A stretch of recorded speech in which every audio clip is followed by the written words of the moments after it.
Well, good morning, Rovers. This week, it's all about melting 900 pounds of lead and putting it inside the keels. Time to crack on. My name's Alan Mulholland. I'm a solo sailor, and this is the story of how I built my Wave Rover 650. 3 years ago, I refitted a 40-year-old Contessa 26 and took her on an amazing 7,800 nautical mile ocean voyage. We crossed the Atlantic twice, but a knockdown on the second crossing and COVID-19 put an end to my solo circumnavigation.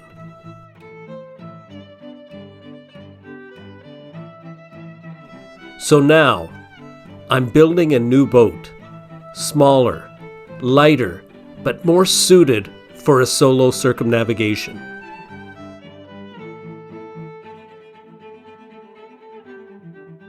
The Wave Rover 650.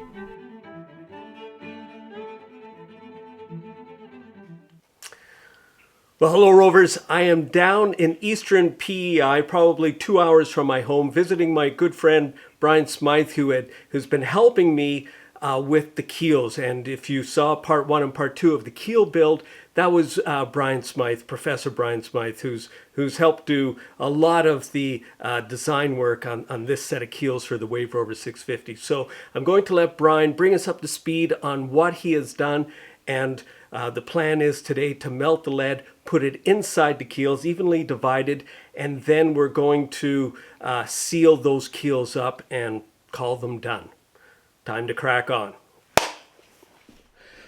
So I'm back here with Brian Smyth, and if you remember from before, Brian was the guy who helped me fabricate the keels. So he's got them finished, and he's got them looking absolutely excellent. It's all filled in. Everything looks really fair about them.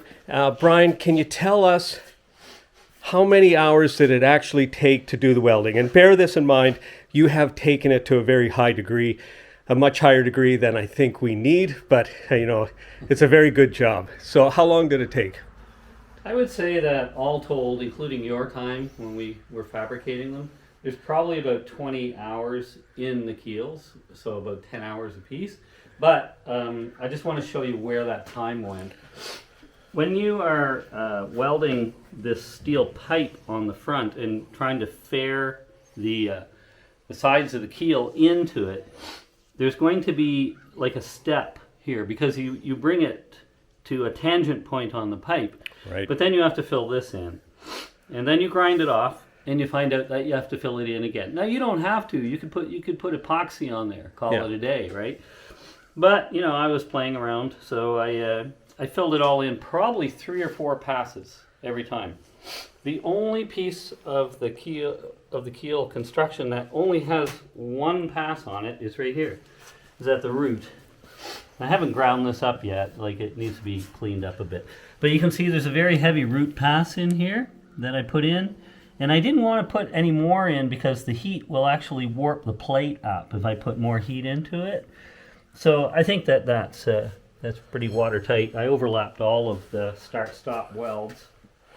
And the other place where a lot of time went into is because this is 3/4 of an inch thick and it has 1/8 inch plate coming into it.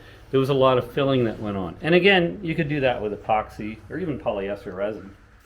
So, so about 20 hours of welding. How about how much gas did we use? I used 1 bottle of gas, pretty much a whole bottle. Right. A large bottle like that one. And 2 10-pound spools of wire, solid core wire, and probably 6 to 8 grinding discs. And I use a different type of disc. If you're going to buy grinding discs, buy the good ones. The ones that you get at cheap stores are not worth it. So this is a Walter disc. Even this old Walter disc is better right now than a brand new bargain basement one. So I use the EnduroFlex wheels for cleaning it up because I found they were aggressive and they also left a fairly smooth finish. Whereas if you just use a grinding wheel, like a solid grinding wheel, like this one, which is well used, you won't get as nice a finish. Oh, interesting. Okay, yeah. So you said we went through about 6 cutting discs? Six Or of grinding, these. rather? Yeah. Yeah, Okay. and cutting discs. There was a little bit of a trimming that went on with what I call zip discs, 1/16 inch zip disc. Right. Well, today we are going to be putting the lead inside. Brian has already started. He's built this. It's a crucible that's been made out of an old propane tank, and Brian's going to do a little more welding on that, and then we're going to start putting the lead in. And what do I have for lead? Well, this is a collection of lead over here. It's very difficult to find lead on Prince Edward Island. So this lead right here, this is all roofing lead, and it's becoming less and less used in industry, so it's hard to get it. The rest of the lead, or a lot of the lead, I've melted into these ingots, and that's mostly tire weights. But I do have to thank Dan Turk of Ontario, who's a benefactor of Wave Rover, who has donated 400 pounds, which put us over the top. So now we have 910 pounds of lead altogether here, and we'll be putting 455 in each keel, 455 pounds. So yeah, looking forward to it. It's going to be a fun day.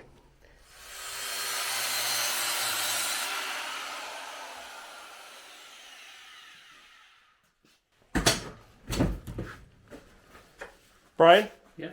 So when do you know when a cutting disc is finished? When it can't cut it with it anymore. Can you give me an example? Well, here's a new one. And I just threw one out. So what I'm really trying to show you is the economy of Brian. Look at that. He's he's really gotten his money's worth out of this cutting Yeah, I disc. probably could have used that a little more, but There you go. Next time. Save it for an emergency. yeah. I'll ask. Okay, so Brian, what is the task this morning? Well, I know what I'm doing. I'm weighing out the lead into 2 equal piles. But while I'm doing that, Brian, what is it that you're doing? I'm finishing the melting crucible. So I think we already filmed this. It's a cool little project. I've got some photographs I'm going to put up on the film of how Brian emptied the gas out of this cylinder. It's not something for the faint of heart. Anyway. So what I'm going to do, I happen to have some 1-inch rod that we're going to temporarily use for this. So I'm going to cut this to fit both sides, and then I'm going to weld this onto here and then this onto here, just so we have a handle on both sides so we can tip it. So the idea is we're going to use manpower, so we'll probably be melting no more than 100 pounds at a time, because the 2 of us will be lifting it, presumably 50 pounds of effort each, and then dumping it into the keels. And the keels, like I said, will take 455 pounds. So there'll be probably 4 to 5 pours in each keel. We're not worried about the cold joint. And why is that, Brian? Basically, once you get the first pour in there, there's enough residual heat that when you pour the second one in, it kind of sticks to the first one. Right. It's been my experience anyway. Like we used to put, sometimes when we were pouring big keels, we would put the bricks in just like that, and then pour the molten lead on top of them, and it all sticks together. It isn't going anywhere. Right. And then once we start doing this, I'll give you a better view of what it's like inside the keel, and you'll see that there's an actual structural piece that lines up with this weld line right here, and that's like a fin that's on the inside stretching the keel to give it the hydrodynamic shape. It also has holes in it, and the lead will flow between those holes, and the lead will be locked into place at that point. And then, of course, the top of the keel is going to be welded shut. And we're going to be doing some interesting stuff I'll tell you about later to prevent rust from happening from condensation inside the keel. Stay tuned.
Okay, so now I've finished weighing the lead and I've divided it into 2 equal piles.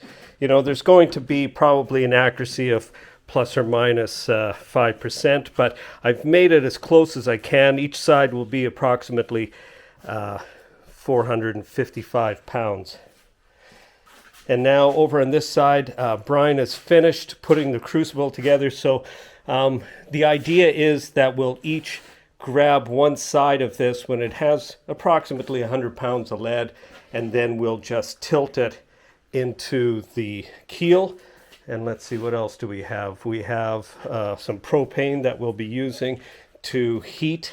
And do we have the heater, Brian? I'm going to get it now. It's over at Francis's. Okay. All right. I just realized that when I did the lead, I've got a big chunk of lead right here. Oh, yeah. I'll have to put into the calculation. Well, that's where your missing weight is. Right? Yeah. So those little holes that we see through this structural piece right here, that's what the lead is going to lock into. Now, we haven't calculated exactly how high 450 pounds odd will raise up inside here, but most likely it'll be through the first 2 holes at the very least. So that's what's going to lock it in place. And then we have the other half. And of course, like I said, these two pieces are going to be welded back on after the keel is filled. Anyway, the crucible is done and we've got some lead in it, and we're just going to do a test run just to see what the weight is like to manhandle this. Okay, so we have approximately 70 pounds in here of just lead. It's not molten. We're just going to see what the weight feels like to lift this. All right. So this will be hot. We'll be wearing gloves and some protective gear. We're going to put the spigot on and then just lean it in. And we won't actually have lead pouring probably until we get to about this angle. And then it's a matter of just pouring it out like that until we're happy. Now we'll probably refine this. This is plan A. This is where we're starting, and we'll see what happens. Okay.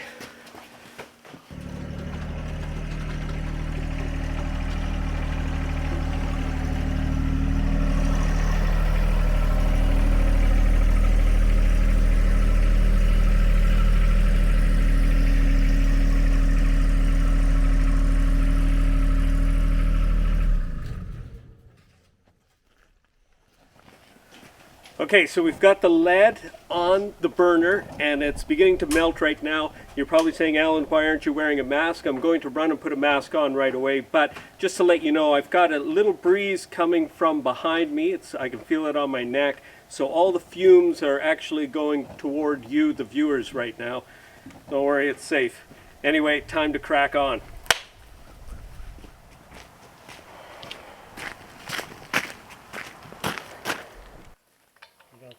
Well, after about 30 minutes of burning propane in the original black burner, we didn't even get to a molten stage of lead. So we switched it out with a new burner, and that should effectively make this go a whole lot faster. Yeah. Now the other burner's old.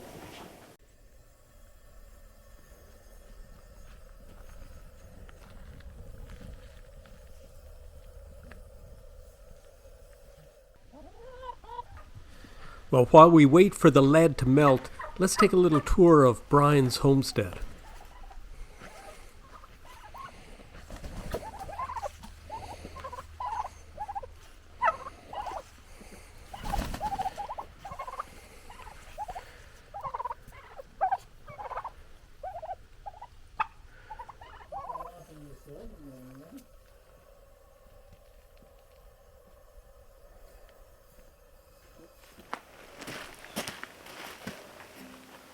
Well, that's it, is it?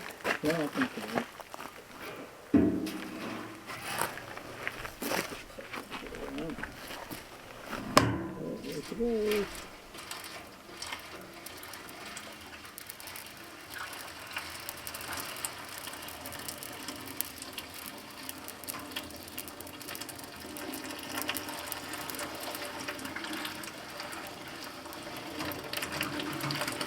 Yeah, let's bring it towards me a bit.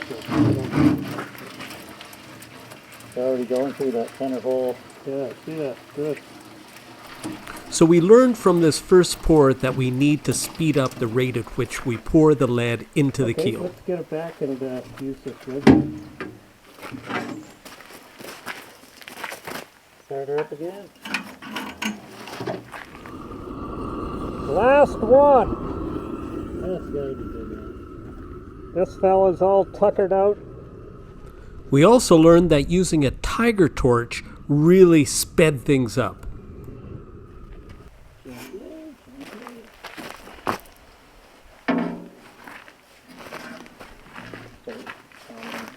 Ready? Yeah. Start it on.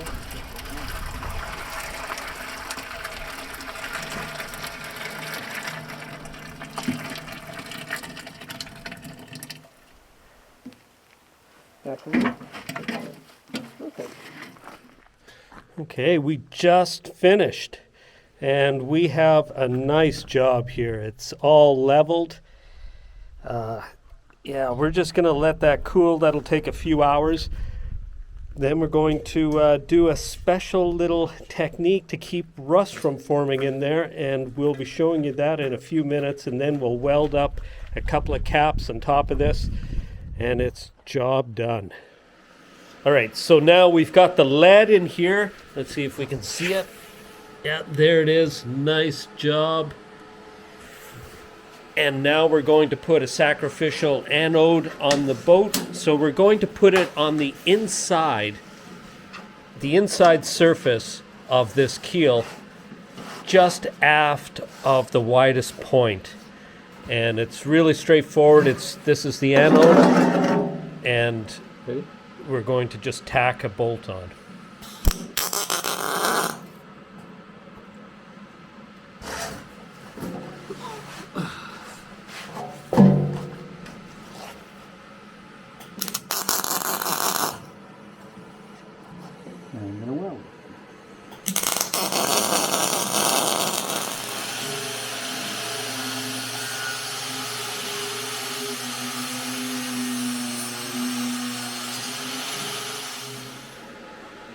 All there is to it. Okay. Now we can cut that nut on, or the bolt Right. off a bit, or just leave it. It would be better to leave it.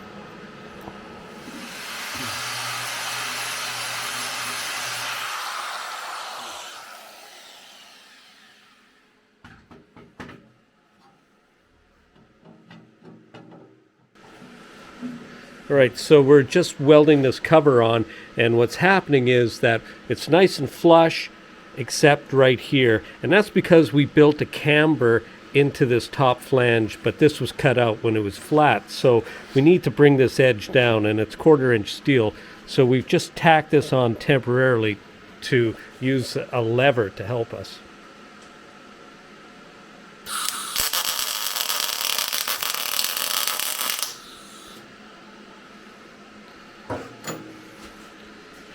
So now it'll be pretty hot, but yeah, she's nice and flush. Now we can go ahead and just weld it up solidly. That sounds Nice, very nice. Then you go over it, see if you see any problem. Rolling.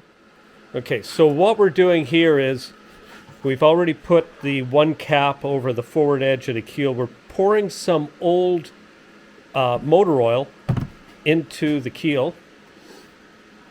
We're just making sure it gets both sides of the divider, the spreader.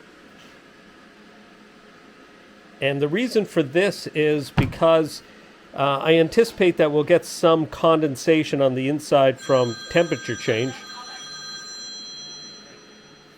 Okay, let's take a look at where that went. That's sitting on top of the lead, essentially, is what you'd expect, right? Right, yeah. So maybe I'll just hold that for you. And it's hard to see, but we probably have a good inch above the surface of the lead right now.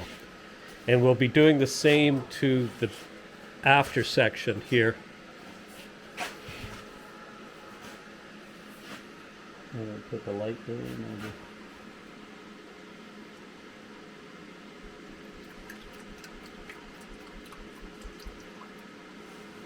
I think that's enough.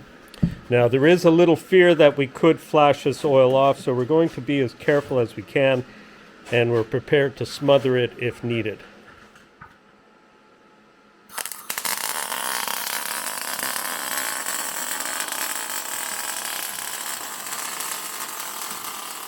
So we're looking at the top now has been totally sealed.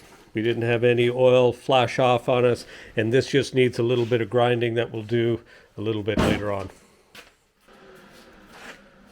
Okay, so we're looking at the almost finished product. Brian is just going to grind this little cap off so it's flat like this one, and that's it. Now the keel has lead, and it has oil in it to prevent any condensation from turning into rust. So we are, in all respects, well, pretty much done the keel. The overall facts, well, the steel, when we actually weighed the steel as opposed to what we had calculated the steel weight to be, there was a difference. The difference is that the keel weighs 140 pounds, and we've put approximately 455 pounds. So for the most part, I'd call these keels 600 pounds each. So collectively, we're talking 1,200 pounds down low where we need it to keep the riding moment, you know, just right for Wave Rover. It should be a nice stiff boat.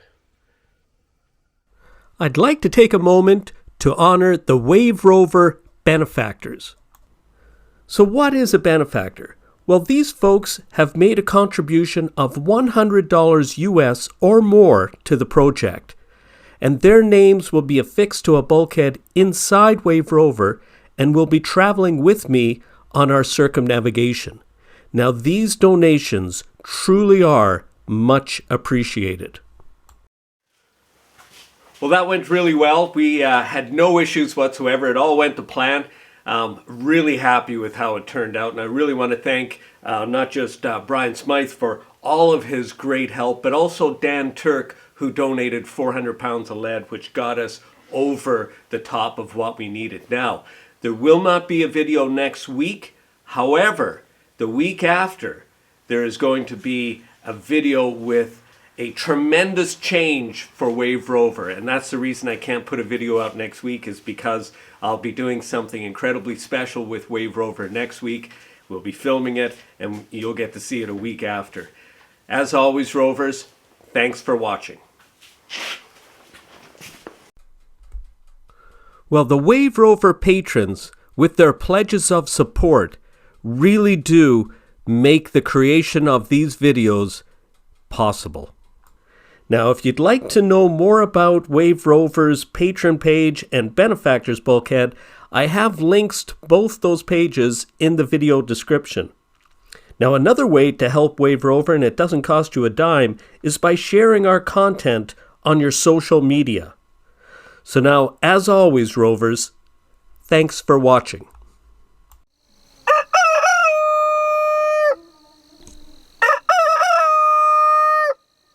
Give us one more. Brilliant.